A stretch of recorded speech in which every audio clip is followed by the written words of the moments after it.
Afternoon. A lot of people have asked me about how do you get up on a board. Most people jump and they fall. Now, I'm using here today a very low volume board. It's only 3.5 inches thick to 3.75 thick. So you cannot misbehave on this board.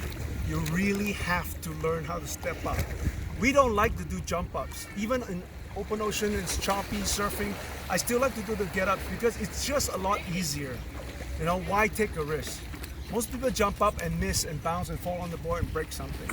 So we're going to go through the step up procedure, not jump up. What I call the get up, stand up, like Bob Marley says. So here we go.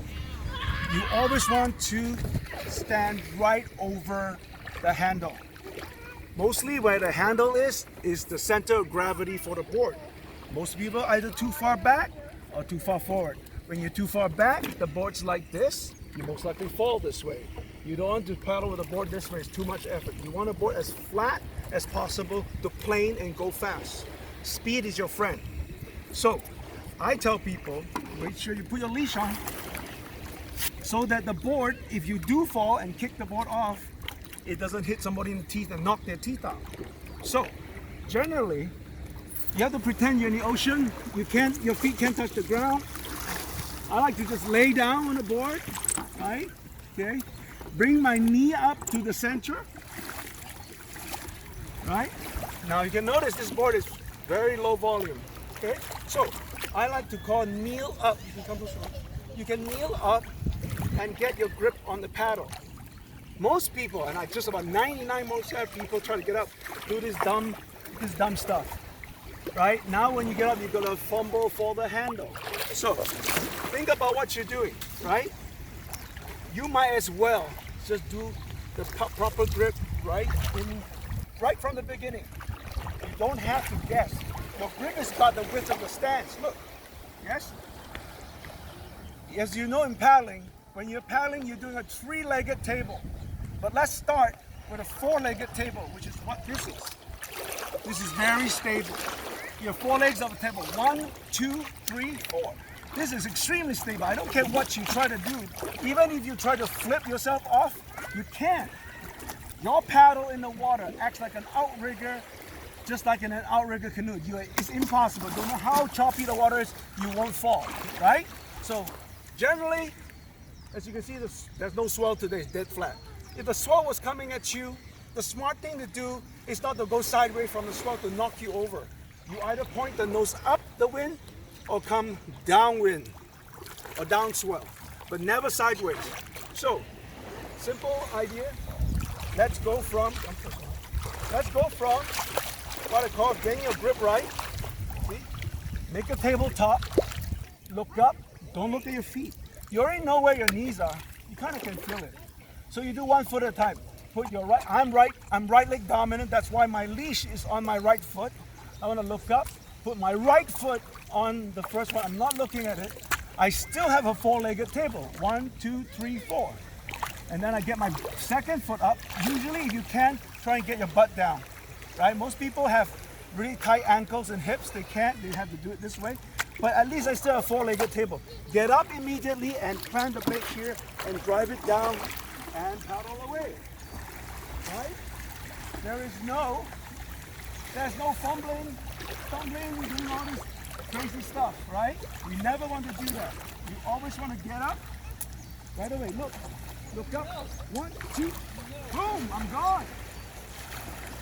Right? There's no hesitation. There's no need to do this to battle. Right? Think about what you're doing. Think about what you're doing when you stand here wobbling like this. This is a 2-legged table. It will not work. This is a 3-legged table. Bury it up front. Don't pass your feet. Right? And that's all you have to do. Right? It's not about the size of the board. It's how you do it. And this is your paddle stroke. All right. Again, the next question I get after getting up, the second most common questions people ask is the pivot turn. What does that mean? The pivot turn is when you step on the back of the board and you spin it around. Most of you are doing flat water paddling and doing the pivot to turn around a buoy in a race. But really, the pivot comes from surfing. Because when you come down a surf, you want to turn with the board. Your goal is to change your footing from what I call paddling stance, and in stand up, just do a surfing stance. I like to do 1 foot back, controlling the left-right movement, and 1 foot controlling the lift, top and bottom movement, right? This is what we call four-way control, right? So you can control the pitch of the board left to right. Now, every board we make has fins. This is a very squirrely tail. There's no center fin, so it's harder to control. But it sure is fun to surf because it's very loose tail. All the boards have a rail. You want to engage your rail to turn, right? That's why the board turns, because you bring pressure on this side of the board, so it digs into the water and it causes it to slow down on this side. Thus, the board turns. It's just physics. You want to turn right, you have to put weight on the right to slow it down the right to turn. You want to turn left, you have to put weight on the left to turn the board left. And if you want to go fast, get back here. So, most people, again, try to jump back on the board and fall off the bat. So if you're not used to doing this as a drill, I always tell people, hey, learn to sit down in the back and learn how to turn the board. Now, most people paddle. Now, you have to go refer to the video that I make called the paddle catch, right? Learn how to catch water, and this is where it matters. Look, don't think of it as moving water and doing what we call chicken scratch paddling like that. Learn to plant the blade in the water as if you're planting in the sand here. All I'm doing is doing this, right? Look, I can do it in water too, right? Takes no effort, right? So think of it as not moving water. You want to catch the water as if it was solid, right? And this is water. If you look, when you're going straight, you're catching water this way to go straight. When you turn, you want to turn the blade 90 degrees and move away, the nose away from the board, right? Swimming, paddling, kayaking, all work the same way. So you have to learn how to catch it properly before you step on your pivot. Your paddle is also your third leg in the pivot. Just like in getting up, when I showed you how to get up, your paddle is your third leg. Even in pivot, it's your third leg. Most people try and balance in the back of the tail with 2 legs, which is very difficult. So how do you progress? I just showed you how to do it, learning how to do it sitting down. Next step is learn to do it kneeling down. Right? Look. So you can find your balance on the board and do the same thing. Learn to spin it. Right? Look, catching it. Look, it's effortless. It takes no effort to do that. Right? Look. And then the next step, you feel that. Learn how to stand up slightly behind the center and see if you can handle it. Look. Look, I'm lifting the nose.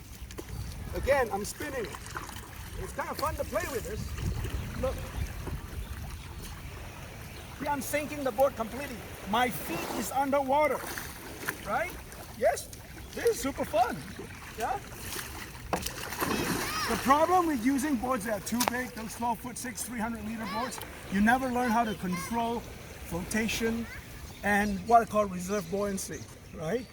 So you end up getting worse when you get in a smaller board. You can't handle a smaller board. I always propose that you always learn on a smaller board so that when you use a big board, it's no big deal. And even in choppy water, it will be no big deal. So I'm going to now demonstrate how to paddle it, how to pivot it while you're in motion. That's the other thing. There's no point paddling a training on a pivot when you're standing still. Most of the time, pivots are done because you're in motion. You're either going fast into a buoy and make a U-turn to get back out fast. That's if you want to not lose the race. The other thing is turning at the bottom of the wave or the top of the wave to get down the wave. So all that requires speed. So learn to do it while moving.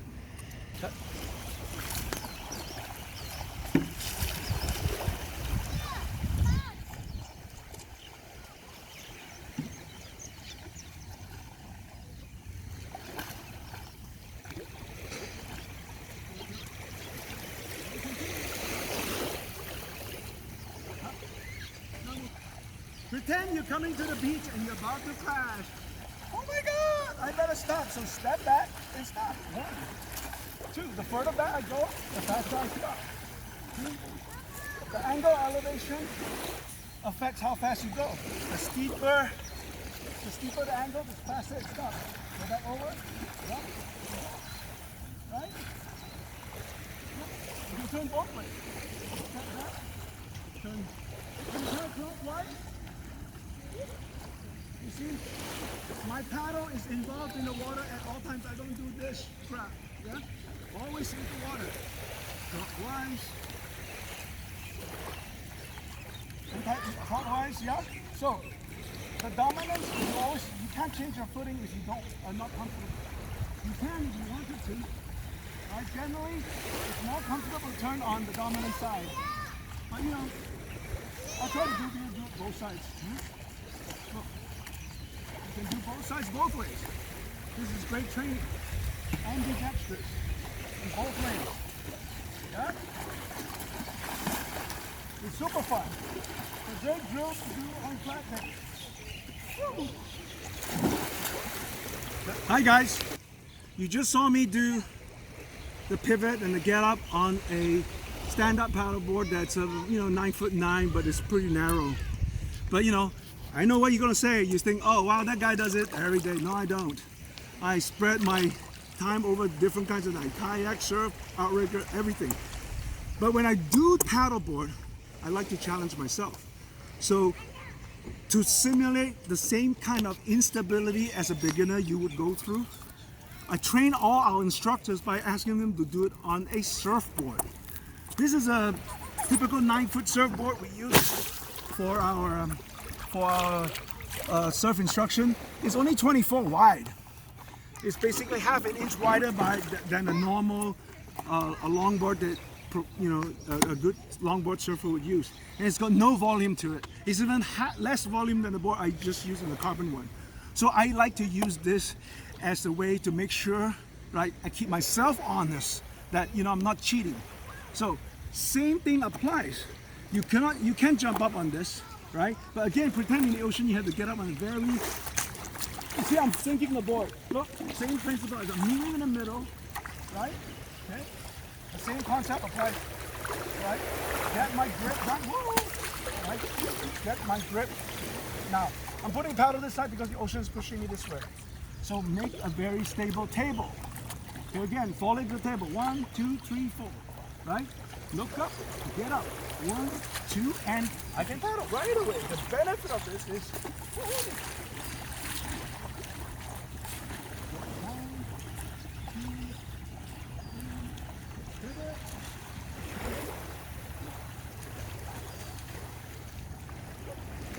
I've done this in a few months, or about 6 months. But you can see, I can sink the board and still move it, right? Look, right? Same thing, same principle applies, right? Look, sink it, learn to sink it. As you can see just now, the board flew away from me. I did not have a leash. I kind of did that on purpose to show you, if you're in drills, you gotta have a leash, shorter one. Because if I kick out the board and the wind is blowing, your board is gone. You're out in the open ocean or you're in the surf, you're gone. So luckily this is a soft top. Well, it's not soft top fully, but it's got rubber bumpers and it doesn't hurt somebody. But the key is to do it safely, right? Never lose the board. So once again, if you want to learn how to do your pivots and your get-ups, do it gradually. There's no reason to stumble and fumble.